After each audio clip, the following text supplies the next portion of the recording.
Everyone, Radhe Radhe. तो आज की वीडियो में आप देखेंगे पुत्रदा एकादशी की सरल पूजा विधि। तो देखिए, श्रावण मास के शुक्ल पक्ष की पुत्रदा एकादशी 5 अगस्त 2025 को मनाई जाएगी। पुत्रदा एकादशी के दिन भगवान श्री हरि विष्णु जी की व्रत और पूजन करने से संतान सुख की प्राप्ति होती है। पुत्रदा एकादशी की पूजा कैसे करें, भोग क्या लगाएं और पारण कब करें और कैसे करें, ये सब जानेंगे हम आज की वीडियो में। तो वीडियो में अंत तक जरूर बने रहें। पुत्रदा एकादशी वाले दिन सुबह सुबह स्नान आदि करने के बाद आप पीले रंग के वस्त्र जरूर पहने। के बाद अगर आप लड्डू गोपाल जी की सेवा करते हैं तो उन्हें आप सुबह जगा करके दूध का भोग लगा दीजिए। चाहे तो पुत्रदा एकादशी की जो पूजा है इसे आप मंदिर में कर सकती हैं पीला वस्त्र बिछाकर, या फिर आप अलग से चौकी लगाकर भी कर सकती हैं। देखिए, विष्णु भगवान जी का फोटो हमने ले लिया है और गणेश जी की प्रतिमा भी आप जरूर लें। तो लड्डू गोपाल जी को अब हम स्नान कराएंगे।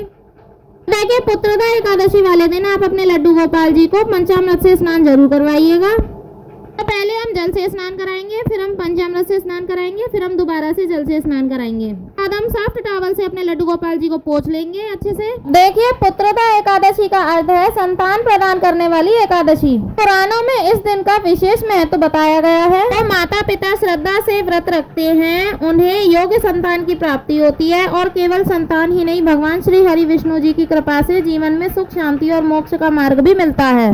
यहाँ पर हमारे लड्डू गोपाल जी का स्नान हो चुका है और लड्डू गोपाल जी को हमने श्रृंगार भी कर दिया है। तो अब हम उनको इत्र सेवा देंगे। इसके बाद अब हम लड्डू गोपाल जी को चौकी पे विराजमान कर लेंगे। अब इसके बाद हम दीपक जलाएंगे। तो देसी घी का या तिल के तेल का दीवा आप जला सकते हैं। इसके बाद हम दीपक का पूजन करेंगे। के बाद हम हाथ जोड़कर व्रत का संकल्प लेंगे। जय श्री हरि विष्णु भगवान, आज मैं पुत्रदा एकादशी का व्रत श्रद्धा और नियम से रखता हूँ। कृपया मुझे संतान सुख, स्वास्थ्य और मोक्ष प्रदान करें। इस तरह से हमें व्रत का संकल्प लेना है। बाद हम पूजा शुरू करेंगे। तो सबसे पहले हम जल के छींटे लगाकर सभी को भाव रूप में स्नान करा देंगे। देखिए, गणेश जी की पूजा के बिना कोई भी देव कार्य सिद्ध नहीं होता। तो सबसे पहले हम गणेश जी का पूजन करेंगे। देखिए, वस्त्र स्वरूप हम कलावा समर्पित करेंगे। से रोली से हम तिलक करेंगे। के बाद भगवान श्री हरि विष्णु को वस्त्र स्वरूप हम कलावा समर्पित करेंगे। गोपाल जी को पहने से ही वस्त्र पहनाए हुए हैं, इसे हमें सभी को तिलक लगाना है। चंदन भगवान विष्णु जी का अति प्रिय है। भगवान विष्णु जी का जब भी पूजन किया जाता है चंदन से तिलक जरूर लगाया जाता है। तो यहाँ पर हमने चंदन से तिलक कर लिया है ठाकुर जी का।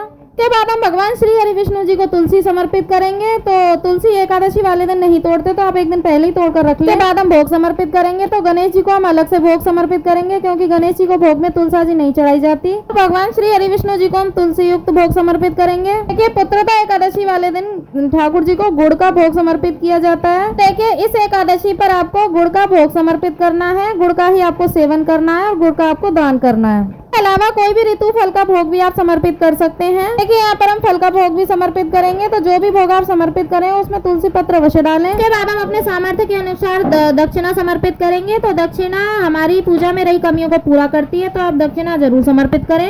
इसके बाद हम धूप दीप दिखाएंगे। फिर हम पुत्रदा एकादशी की व्रत कथा सुनेंगे। की कथा सुनने के लिए हम एक लोटे में जल ले लेंगे, हाथ में थोड़े से तिल लेकर अब हम व्रत कथा सुनेंगे। एकादशी की व्रत कथा आप मोबाइल से भी सुन सकते हैं, या फिर आपके पास पुस्तक है तो आप उसमें से भी पढ़ सकते हैं।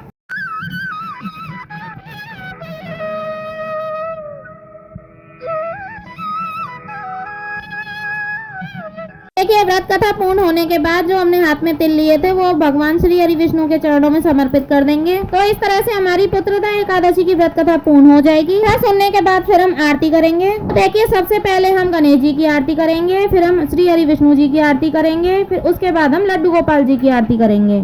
प्रेम पूर्वक हमको आरती करनी है। इसके बाद हाथ जोड़कर भगवान जी से पूजा में रही कमियों के लिए क्षमा याचना करेंगे और अपने परिवार की मनोकामना पूर्ति के लिए प्रार्थना करेंगे। इस तरह से हमारी पुत्रदा एकादशी की सुबह की पूजा पूर्ण हो जाएगी। वो भी हमें इसी तरह से चौकी पर दीपक जलाना है और आरती भी करनी है। पूजा के बाद जो जल का लोटा है वो हम सूर्य भगवान को अर्घ दे देंगे।